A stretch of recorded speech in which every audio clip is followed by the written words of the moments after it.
다음은 수량 부족 일부 멸실의 경우예요. 그러니까 현실에서는 어떠한 경우가 수량 부족에 해당되고 어떠한 경우가 일부 멸시에 해당되는지를 살펴본 후 그에 해당되는 경우에 574조의 요건을 갖추어서 인정되는 효과를 살펴봅니다. 그리고 이 조문과 관련해서는 현실에서는 어떤 경우가 수량 부족이고 어떤 경우에 일부 멸시인지가 제일 중요해요. 그런데 다행히 근데 쉽지는 않아요. 쉽지는 않아요. 근데 다행히 우리 수험생 입장에서는 마찬가지로 효과가 중요합니다. 딱 줍니다. 수량 부족 일부 멸시에게는 선의의 매수인에게는 악의의 매수인은 근데 선의의 매수인에 대해서만 일정한 권리를 인정합니다. 수량 부족 일부 멸실의 경우에는 그러한 경우에는 어떤 게 있다? 여기서는 수일, 선대선의 손손제, 선의 매수인만 이게 특징이 있어요. 선의 앞에 같은 경우에는 악의의 경우에도 인정되는 케이스가 있었지만 지금의 수량 부족 일부 멸시는 오직 선의의 매수인에 대해서만 담보 책임의 효과를 인정한다. 그게 제일 중요합니다. 그래서 저는 아예 선자 다 붙여요. 수일, 선대, 선의 손손제, 수량 부족 일부가 들어갔으면 항상 뭘 간다? 대금감액, 선대, 선의 손손제. 따라서 이 사람들이 갖고 있는 선의의 매수인에 대해서만 일정한 효과로서 권리를 갖기 때문에 제척기간은 당연히 안날로부터 진행이 되겠죠. 자, 그래서 전조의 규정은 수량을 지정한 매매 목적물이 부족되는 경우와 수량 부족의 경우와 매매 계약 목적물 일부가 계약 당시에 이미 계약 체결 당시에 근데 이런 표현을 봤어요. 계약 체결 당시에 건물이 소멸되어 이행 자체에 불는 경우 원시적, 객관적, 불는 경우. 근데 그게 전부 불능 전제를 배웠죠. 목적물 다 홀라당 탔다. 그러한 경우에는 계약이 성립되지 않고 따라서 계약이 성립되지 않기 때문에 계약에 따른 효과도 발생하지 않는다.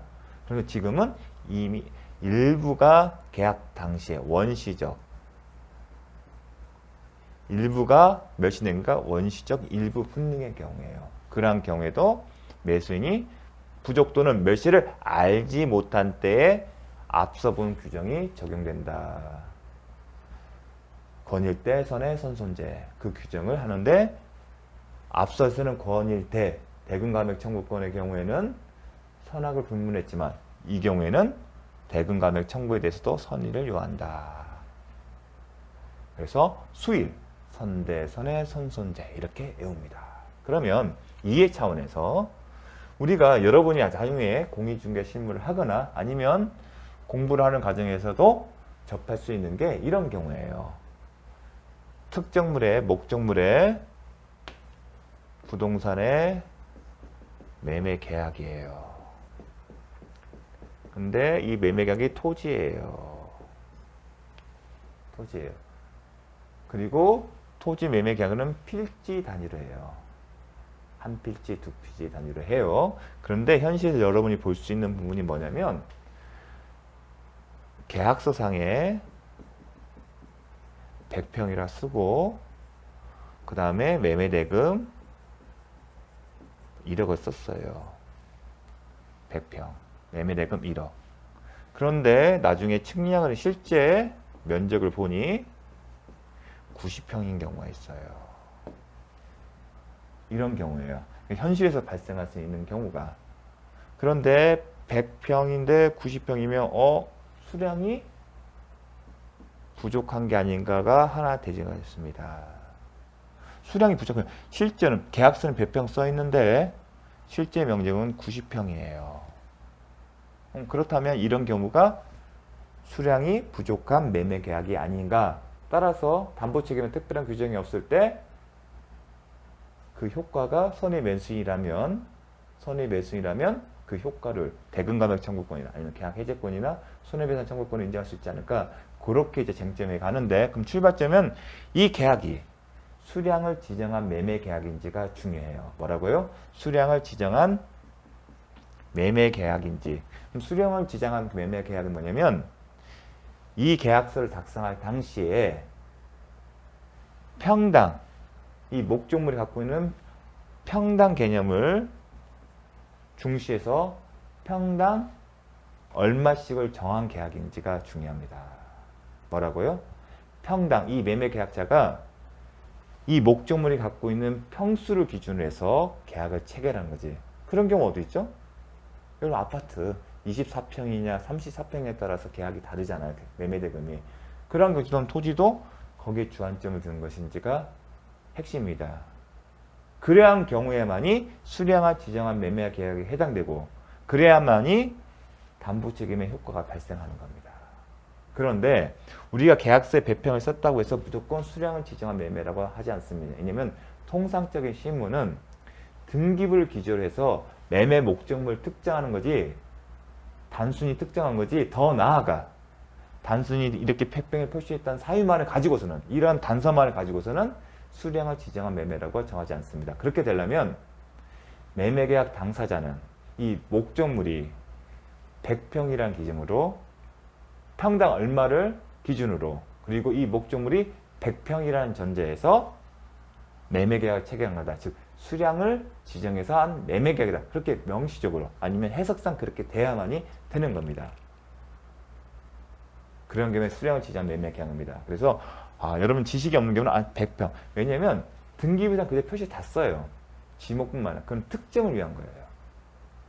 단순히 그 정도는 부족합니다. 만약 이게 중요하다면 저 같으면 수량을 지정한 매매계약이라고 명확하게 씁니다.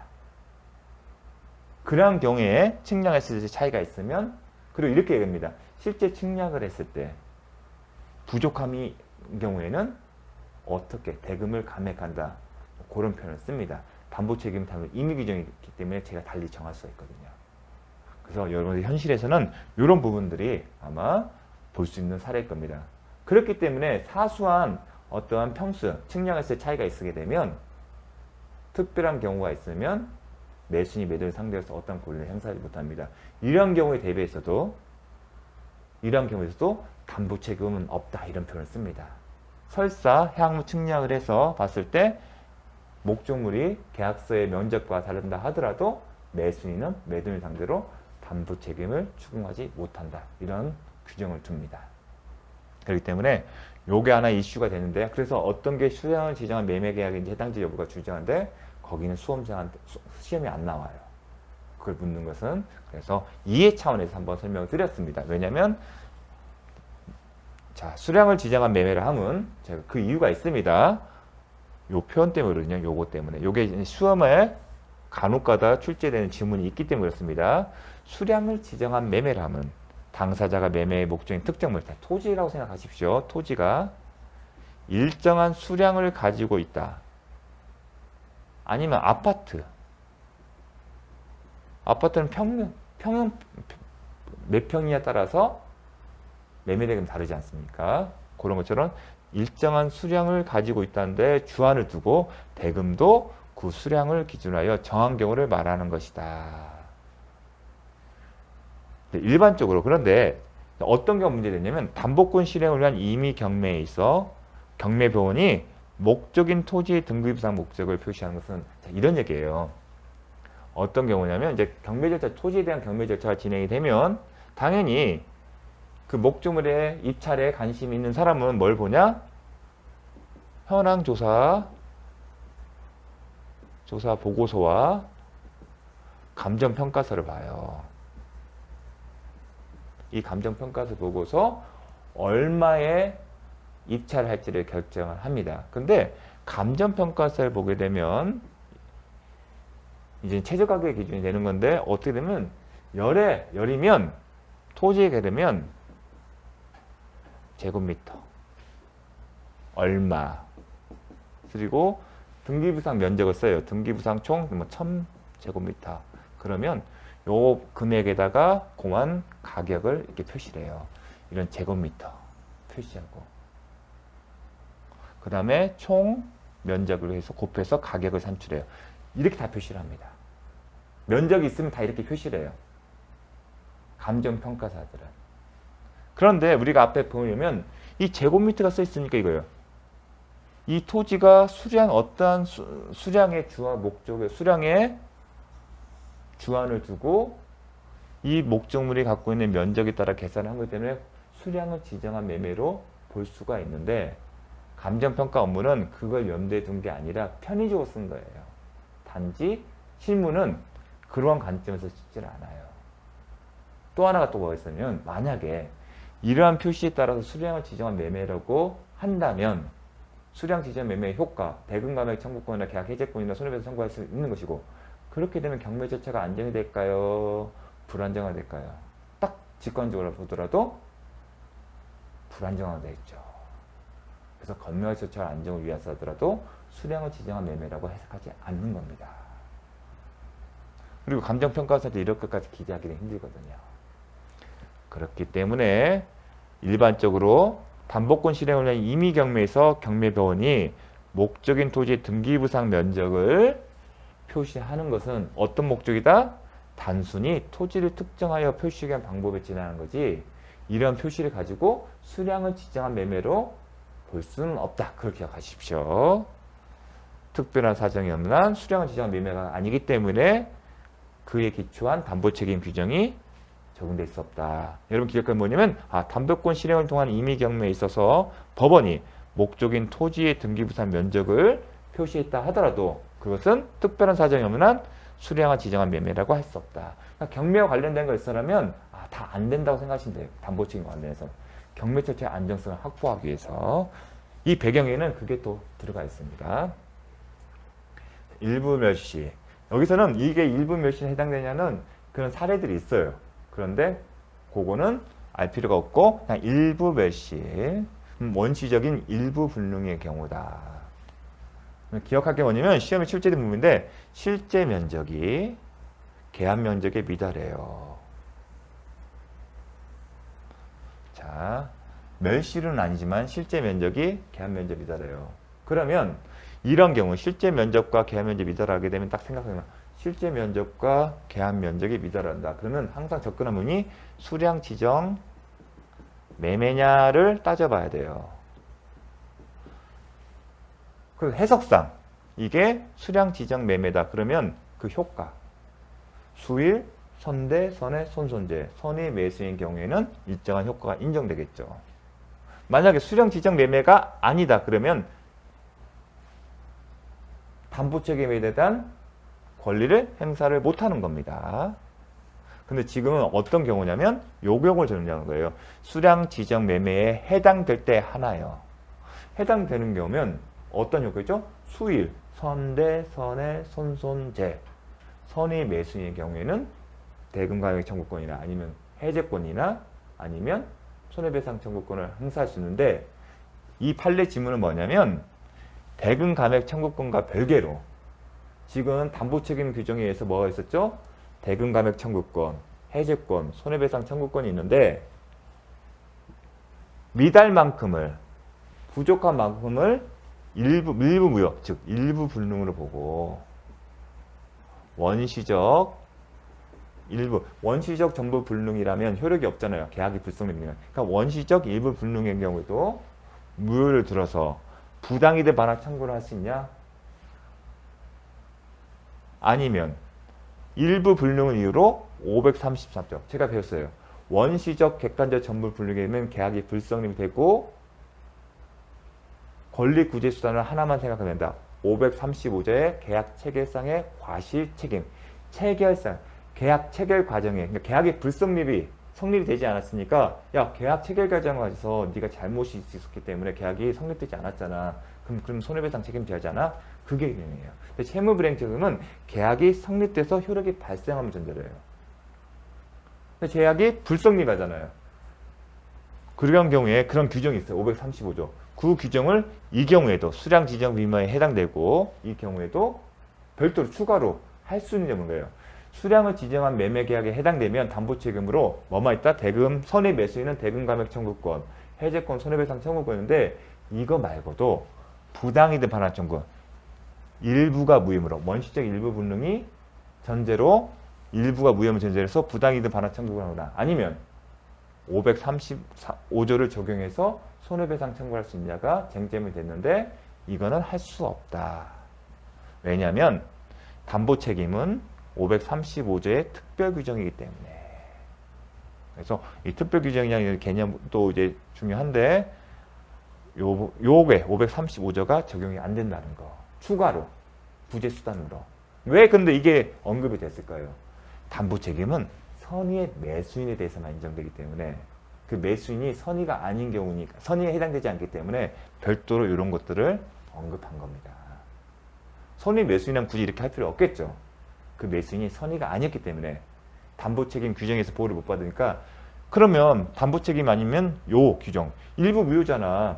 일부 불능이면 원시적 일부분 원시적 정보 불능이면 계약이 불성립돼서 계약의 효력이 없어요. 하지만 일부 불능에는 계약이 성립할 수도 있다 보고 다만 일부에 대해서만 효력이 없는 거다. 따라서 효력이 없으니까 부당이득 반환 비율대로 비율에 상응해서 가져간 게 아니라 더 많이 가져갔으니까 일부에 해당만큼 비율만큼 돌려줘. 그러니까 대변감액 청구권을 이런 부당이득 반환 청구권 행사하는 거예요. 결국은. 그런데 이 규정들은 특별규정, 담보책임 특별규정이기 때문에 이게 허락된다면 담보책임 규정이 의미가 또 없거든요. 또 계약 체결성 과시책임도 못한다. 요게 지문에 나옵니다. 그러니까 어떤 지점인지 이 문장 자체 그대로 읽으면 어려워요. 아, 수량 지정 매매에 해당된다. 그럼 수량 지정 매매의 경우에는 요건을 갖추면 효과로서 선의 매수인에 대해서만 이 권리를 행사할 수 있는데 이 사안은 이게 대법원 판례거든요. 선의 매수인이 아니었던 거예요. 그러니까 머리를 쓴 거예요. 아, 부당이득 반환 청구할 수 있다. 아니면 535조의 계약 체결성 과시에 따른 책임을 청구할 수 있다고 주장했지만 판례는 받아들이지 않습니다. 왜냐하면 담보 책임은 535조 특별 규정이기 때문에 악의 매수인은 담보 책임을 묻지 못하며 그렇죠.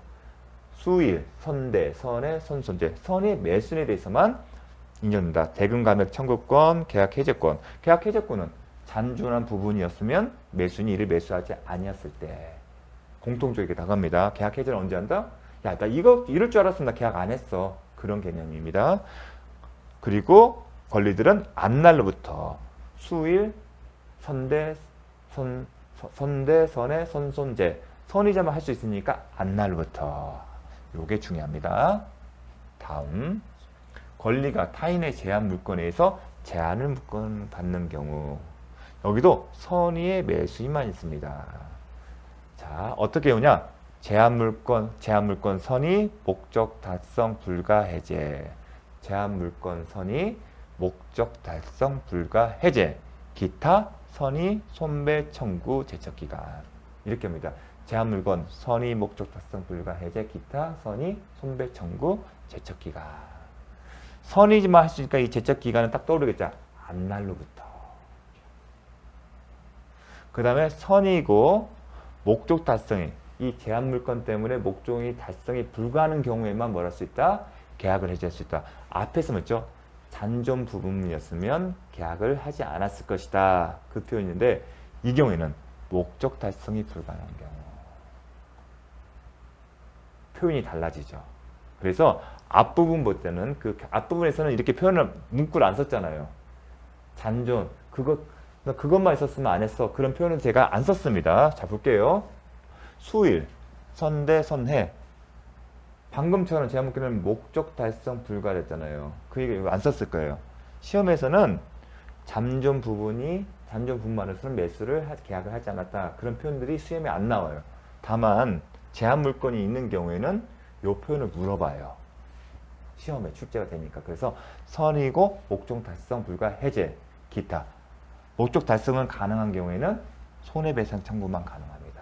그래서 이 표현을 집어넣은 겁니다. 이유가 있는 겁니다. 그래서 제한물건, 선의고 목적 달성이 불가능할 때만 해지할 수 있고 목적 달성이 가능한 경우는 뭐만 할 수 있다? 손해배상 청구만 할 수 있다. 그리고 제척기간이 있다는 거예요. 그러면 제한물건이 있다는 게 어떤 제한물건인지 볼게요. 지상권. 이거 하나하나 물어보지는 않는데 대표적인 게 이제 지상권, 지역권, 전세권, 질권 또는 유치권. 질권, 유치권 우리가 어떻게 구분을 했죠? 담보물권을 구분을 했고요. 앞에 있는 건요. 뭐였죠? 용익물권이었어요. 지금 이 제한물권 안에 용익물권뿐만 아니라 뭐가 있죠? 담보물권이 있어요. 근데 뭐가 빠졌죠? 저당권이 빠졌어요. 저당권은 없어요. 기억할 게 뭐냐면 지상권, 지역권, 전세권은 점유를 전제로 해요. 이거는 점유를 수반하는 거죠. 또 지휘권, 유치권도요. 점유를 전제로 해요. 하지만 저당권은 점유를 전제로 하지 않잖아요. 아, 공통점이 뭐예요? 점유다. 결국은 점유를 한다는 얘기는 사용 수익을 점유를 받아서 사용 수익을 하는 거잖아요. 그럼 제한 물건에 의해서 제한을 받는 것은 점유를 못 하네요. 점유를 못 하게 되면 사용 수익을 못 한다는 거잖아요. 그래서 이 공통점은 점유라는 것을 기억을 해 주십시오. 자, 매매 목적물이 지상권, 지하권, 전세권, 지휘권 또는 유치권 목적된 경우 이게 무슨 얘기다?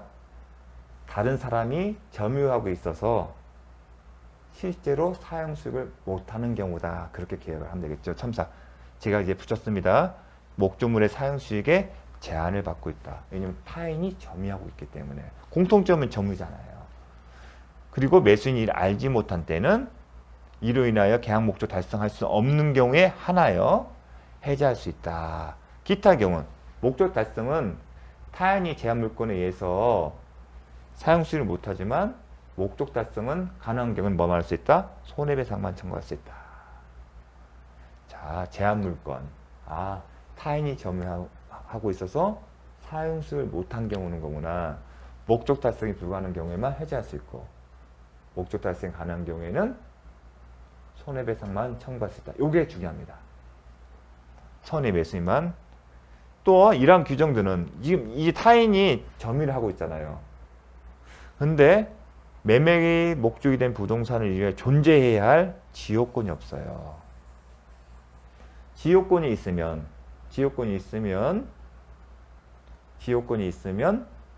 그만큼 토지의 사용 가치는 증대된다. 제가 표현했죠. 그걸 기대했는데 지효권이 없어요. 지효권이 있는 걸로 알고 이 소유권이 지효권이 있는 거에 사용 가치가 이만큼이고 지효권이 있음으로써 요만큼이 더 늘어났어요.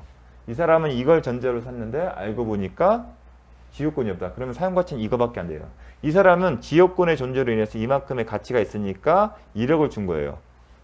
근데 없다. 없으면 8천만 원이 되거나 아니면 가치가 떨어지겠죠.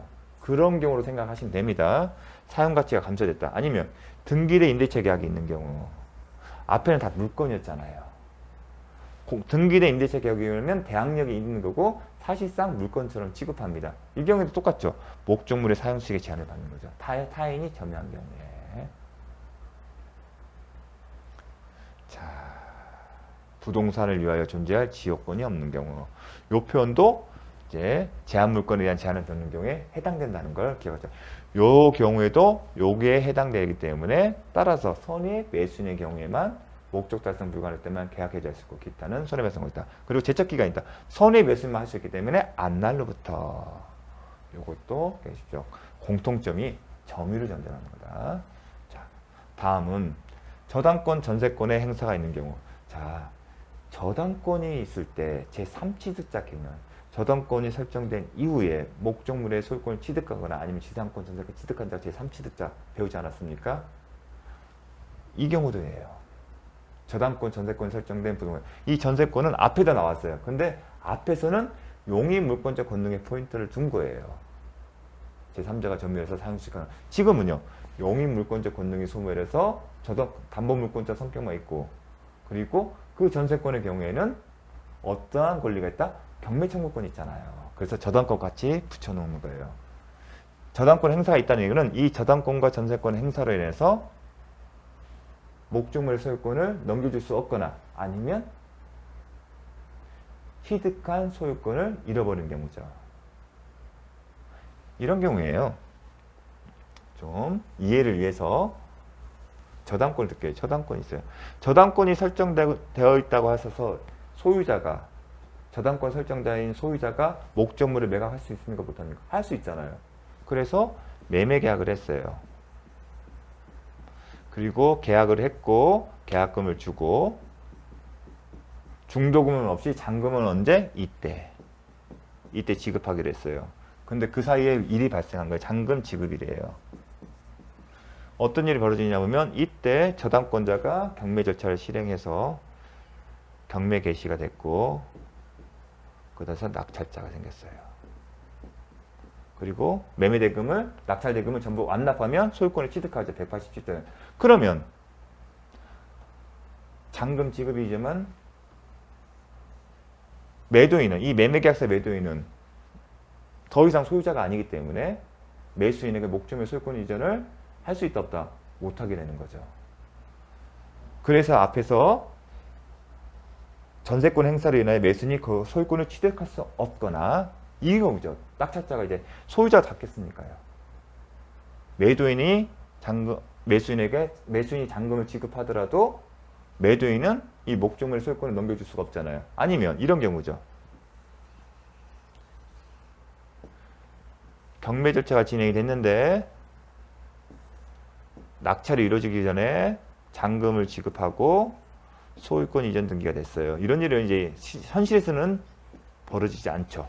다만 이론상. 그래서 낙찰자가 생겼어요. 소유권 이전면 물권자잖아요. 낙찰자도 물권이죠. 똑같이 소유권이죠. 하나의 부동산에 대해서는 소유권이 두 개 있을 수 있다? 없다. 일물일권지 말이죠. 그럼 이 둘 중에 우열관계를 따자잖아요. 시간적으로 보게 되면 이 사람의 앞서는 같지만 이 사람의 소유권은 어디에 기초한 거잖아요? 여기에 기초한 거잖아요. 그래서 이 소유권은 직권 말소가 돼요. 즉 매수인이 취득한 권리를 잃어버린 경우가 이런 경우겠죠. 그 얘기를 풀어쓴 겁니다. 볼게요. 행사를 저당권, 전세권. 전세권도 경매를 청구할 수 있고 그 절차는 저당권과 똑같아요. 제가 얘기했지만 담보물권적 권능이 생기면 그것만 남으면 그건 저당권 보면 된다.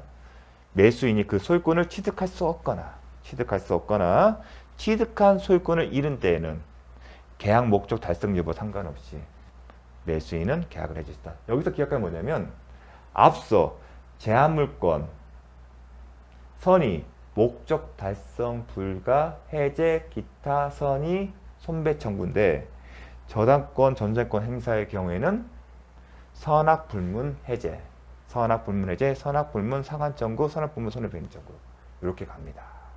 요걸 먼저 설명 안 드렸네요. 자, 저당권 전세권 행사의 경우는 어떤 거냐? 이런 특징이 선악불문이에요. 생각을 해보십시오. 저당권 전세권에 설정이 됐다 하더라도 알았다고 해서 일정 권리를 선악의 구분에서 구분할 필요가 없어요. 왜냐하면 당연히 이 매매계획에 따라 매도인이 말소할 거라고, 이 저당권을 말소할 거라고 기대하는 것이 상식에 부합하기 때문입니다.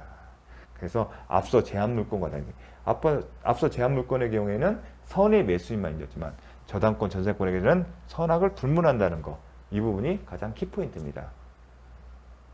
그래서 근데 인정되는 권리면 해제 손배 청구가 제 기본이었지만 상한 청구란 게 있어요. 그러니까 저당권 전세권 설정된 부동산의 매수자가 소유권 취득했어요. 그리고 매도인이 이 담보 책임이 적용된 이거예요. 매도인이 알아서 저당권을 말소하기로 약속을 했어요. 근데 저당권자가 가만히 있는 거예요. 그러니까 매수인이 자기가 취득한 소유권을 잃어버릴 염려가 있으니까 매도인이 해야 할 것은 대신 하는 경우, 그런 경우가 상한 청구인 겁니다. 자, 이 경우에는 선악불문 해제. 앞서 비교했을 때는 목적 달성 여부는 따지지 않습니다. 왜냐하면 목적 달성 당연히 못하죠. 저당권 실행했으면 제3자가 낙찰을 받았다는 거잖아요. 그 실행 자체가 어떤 의미가 뭐냐면 행사가 있다는 얘기는 제3자가 낙찰을 받았다 이렇게 생각하십시오. 낙찰을 받았으면 더 이상 매도인은 매수인에게 소유권 이전 등기를 할 수 있다 없다? 못하잖아요. 그러니까 목적 달성을 묻지 않는 게 당연한 겁니다. 앞서는 이제 목적 달성 불가가 있으니까 왜 이렇게 안 됐을까 궁금해야 합니다.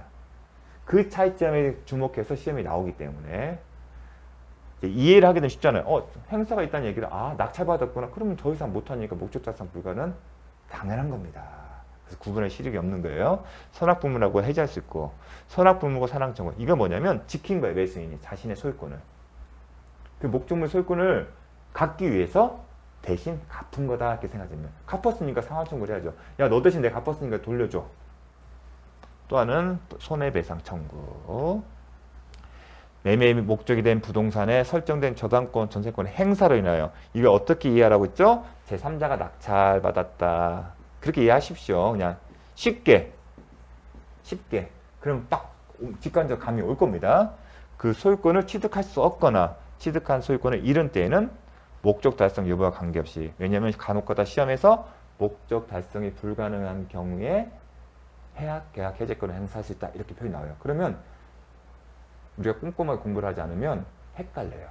그래서 제3자가 낙찰됐다고 생각하시면 목적 달성 상관없지, 계약 해제할 수 있지 않아? 딱 그렇게 떠올리시면 됩니다. 참고로 이 소유권을 잃은 때는 뭐냐면 저당권 설정된 이후에 소유권 취득한 사람 제3취득자라는 거, 그걸 페이지 272쪽에 우리가 공부를 했었습니다. 그 경우에 어떻게 되는지 한번 볼까요? 272쪽에서 잠깐 살펴보겠습니다. 72페이지 자습서 뭘 배웠는지 기억나십니까? 연관돼서 생각해 보시면 됩니다. 저당권 실행 후 그 경우에 저당권 실행 절차 과정에서 제3취득자는 경매 절차에 매각을 받을 수 있다. 그리고 중요한 게 뭐냐면 비용 상환 청구권. 그 비용 상환 청구권 어디서 받는다? 경락대금에서 우선해서 받을 수 있든지 더 나아가 유치권을 인정할 수 있는 권리가 인정되는 것은 아니다. 그게 하나 있었는데 더 나아가 이런 경우에는 계약을 해지할 수 있다. 연관시켜서 한번 함께 공부를 해주십시오. 전화한 경우에 매수인의 실제로 소유권을 보존할 때는, 지킬 때는 어떻게 한다? 상환을 청구할 수 있다. 상환 청구권. 저당권도 선악불문 해제, 선악불문 상환 청구, 선악불문 손배 청구. 손해를 받을 때는 배상을 청구할 수 있다. 요 조문 자체를 기억하시면 됩니다. 권리 행사 기간, 제가 없네요. 세척 기간이. 따라서 행사 기간의 규정은 없다. 자, 근데 제한물권에게는 선의 목적 달성 불가 해제, 기타 선의 손배 청구 제척 기간. 하지만 이 경우에는 제척 기간이 없다는 것도 하나의 차이점입니다. 그것도 기억해 주십시오. 왜 그렇게 했는지 물어보게 되면 그거는 국회의원이 그렇게 하기를 원했기 때문에 정책적인 판단이었습니다. 어떤 논리적인 이유로 한 건 아닙니다. 자, 그럼 이와 관련해서 가등기의 본등기가 경료된 경우, 지금 우리가 배웠던 것은 저당권, 전세권 실행이었어요. 그런데 가등기와 본등기가 경료되면서 매수인이 소유권 상실한 경우에 어떻게 하냐? 담보 책임에 이러한 경우에 어떻게 한다는 규정이 있다? 없어요. 하지만 576조와 비슷하다. 배웠잖아요. 자, 이런 경우죠. 가등기가 됐어요. 누구? 가등기 권리자가 갑이에요. A라고 할게요. 그럼 가등기가 돼 있다고 하셔서 매도 이제 소유자는 갑이에요. 소유자가 갑인데 가등기가 돼 있어서 매매 계약을 제한하는 것은 처분권을 제한하는 거 아니기 때문에 갑이 을과 매매 계약을 했어요. 그래서 을 명의로 본등기, 을 명의의 소유권 이전 등기에 소유등이 됐어요. 근데 가등기가 권리자인 A가 나중에 가등기가 본등기를 이 시점에 했어요. 어느 시점에? 이 시점에 본등기. 그래서 등기가 돼요. 그러면 A가 돼요. 그러면 하나의 목적 부동산에 대해서 지금 소유자가 을과 A가 두 명이 존재하는 꼴이 돼요. 그럼 일몰이권주의에 반하는 것이에요. 그러면 우열을 따지는데 A의 등기 효력은 이때 발생해요. 따라 그러면 시간적 손해가 기본이죠. 을이 앞선 것처럼 보이지만 그 앞에 뭐가 있다? 이 본등기는 가등기에 기초한 거잖아요. 즉 을과 A의 효력을 따질 때는 뭘 기준으로 한다? 이 시점이 아니라 이 시점을 기준으로 해요. 그럼 시간적 누가 앞서요? A가 앞서기 때문에 을의 등기는 효력이 없어서 직권 말소된다. 그러면 이 을의 입장에서는 자신이 취득한 가등기한 본등기의 경우로 자신이 취득한 소유권을 잃어버리잖아요. 이런 표현이 어디 있었죠? 저당권의 실행으로 인해서요. 소유권을 취득할 수 없거나 아니면 취득한 소유권을 잃어버린 경우에는 일정한 요건을 갖추게 되면 일정한 담보 책임의 효과가 발생된다. 저당권 등 선악불문 해제, 선악불문 상환 청구권, 선악불문 손배 청구. 이 경우에도 그 조항을 적용할 수 있다는 겁니다. 패턴이 비슷하니까. 또 하나, 가압력이란 강제집행에 의해서 강제 집행에 의해서 매수인이 소유권을 상실한 경우. 어떤 경우다? 이런 경우죠. 마찬가지로 가압류가 됐어요. 소유자, 갑소유의 부동산이 있어요. 가압류가 있어요. 근데 가압류가 있다가 하더라도 처분이 매매계약을 못하는 건 아닙니다. 하지만 나중에 이 가압류가 가압류 규칙은 압류가 진행이 되고 강제 경매가 실시되면 대항할 수가 없어요. 처분 제한 효력되기 때문에. 따라서 실무에서는 뭐라고요? 실무에서는 가압류가 걸린 부동산은 매매계약은 권하지 않습니다. 가압류 말사고 오세요. 그런데 이 경우에는 가압류가 된 부동산에 대해서 을로 매수인이 바뀌었고요. 그런데 이 가압류에 기초해서 압류가 됐고요. 가압류에 기초한 압류가 됐다는 얘기는 강제 경매가 진행됐다는 거고 낙찰자가 생겼다는 겁니다. 시간적 순서로면 이게 병이에요. 을이 앞선 것 같지만 을은 이 가압류의 처분 효력에 반하기 때문에 대항할 수가 없어요. 그게 처분 제한이거든요. 그거는 그냥 그런가 보다 하십시오. 이러한 경우에는 보호를 못 받는다. 취득한 권리를 상실하게 되는 경우입니다. 그리고 기본적으로 원리 뭐냐면 이 가압류나 압류는 처분 제한료가 있어요. 처분 제한 효력이기 때문에 이 처분 제한 효력에 위반한 사람은 낙찰자에게 대항하지 못한다는 얘기예요. 집행법이 간혹가다 나오는데 저도 이제 어느 수준까지 해야 할지 항상 고민인데 기억할 거는 처분 제한은 효력이 있고 거기에 위반한 사람은 대항할 수 없다. 자신의 소유권을 취득했다고 주장할 수 없다는 거예요. 을과 병 사이에서. 그러니까 말소가 되는 겁니다. 자, 그러니까 자기가 취득한 권리를 잃어버린 케이스에 들어가기 때문에 마찬가지로 유추 적용된다는 겁니다. 요거 정도는 좀 기억을 해 주셔야 합니다. 자, 적용 배제. 이거는 이제 적용을 배제한다. 담보 책임 규정은 임의 규정이기 때문에 당사자의 약정에 따라서 담보 책임이 적용되지 않는 걸로 할 수 있다. 즉 매수인이 매도인에 대해서 담보 책임을 묻지 않는 걸로 약정할 수 있고 그런 약정은 효력이 있다는 겁니다. 그러면 특히 이런 약정을 합니다. 앞에서는 그런 구체적인 사례를 안 봤는데 저당권 실행에 있어서는 이런 케이스가 지문이 하나씩 나옵니다. 어떤 경우냐? 목적물에 관한 근저당권 피담보 채무를 인수하는 것으로 매매 대금을 현실로 지급하는 대신에 매매 목적물에 설정된 근저당권 채무를 누가 인수한다? 매수인이 인수함으로써 매매 대금 지급에 가름한 경우. 이런 경우 생길 수 있죠. 야, 지금 목적물에 근저당권이 있어요. 그리고 거기에 채무액이 얼마다? 1억이다. 매매 대금이 10억인데 이 1억은 매수인이 인수할게. 그러면 실제로 주는 것은 9억이다 이겁니다. 이런 경우입니다. 매매 대금은 실제 10억인데 그중 1억은 현실로 지급하는 대신에 이 채무를 인수하는 겁니다. 그럼 9 플러스 1억이 되는 거잖아요. 그런 경우입니다. 이러한 약정을 했다는 얘기는 매수인은 저당권 실행에 의한 그 담보 책임 규정을 포기하는 겁니다. 당연한 거죠. 이 채무인은 누가 해야 하는 거기 때문에 자신의 채무, 자신이 말소할 의무가 있기 때문에. 근데 현실에서는 이렇게 안 하죠. 어떻게 한다? 계약 당시에 보니까 저당권이 있어요. 그럼 얼마가 있어요? 물어보겠죠. 그럼 잔금 지급 전까지 이를 말소할 의무를 부여하거나 아니면 잔금을 받고서 이거를 말소시키겠죠. 그럼 매수인은 매도인을 거쳐서 이 돈을 주기보다는 수표를 끊어서 은행에 가서 말소를 시킬 겁니다. 아니면 은행 직접 가서. 이런 경우에는 가장 안전한 것은 그 해당 은행에 가서 직접 계약을 하는 겁니다. 잔금을 치러요. 그게 가장 좋습니다. 중개사무소가 아니라 아예 잔금 일자 때 어디서 만나냐? 이 근저당권자의 은행에 가서 만나는 겁니다. 사전에 양해를 구해서. 그럼 거기서 전표 만들어서 다 하면 됩니다. 그래서 실제로 요 지문은 그래도 알아주십시오. 어떤 의미인지 알겠죠? 채무를 인수하는 거. 이게 채무 인수고 요게 매매대금 지급에 가름한 거예요. 가름. 1억, 채무가 얼마다? 1억이다. 매매대금의 일부인 1억인데 1억을 원래는 현실로 줘야 되지만 현실로 주는 대신에 뭐 한다? 요거를 매수인이 갚은 겁니다. 대신 갚겠다는 겁니다. 채무를 인수한다. 그럼 채무자가 되는 겁니다. 실질적으로. 근데 이게 채무를 인수하려게 되면 근저당권자 동의가 있어야 돼요. 사실은. 근데 그거는 시험범위 아니기 때문에 딱 여기까지만. 이러한 경우에는 담보 책임을 면제하여 주거나 포기한 것으로. 그 의미는 매수인은 저당권 실행으로 인해서 소유권을 잃었다 하더라도 매도인에게 담보 책임을 물을 수 없다는 겁니다. 자, 잠시 쉬었다가 특정물 매매하자 보도록 하겠습니다.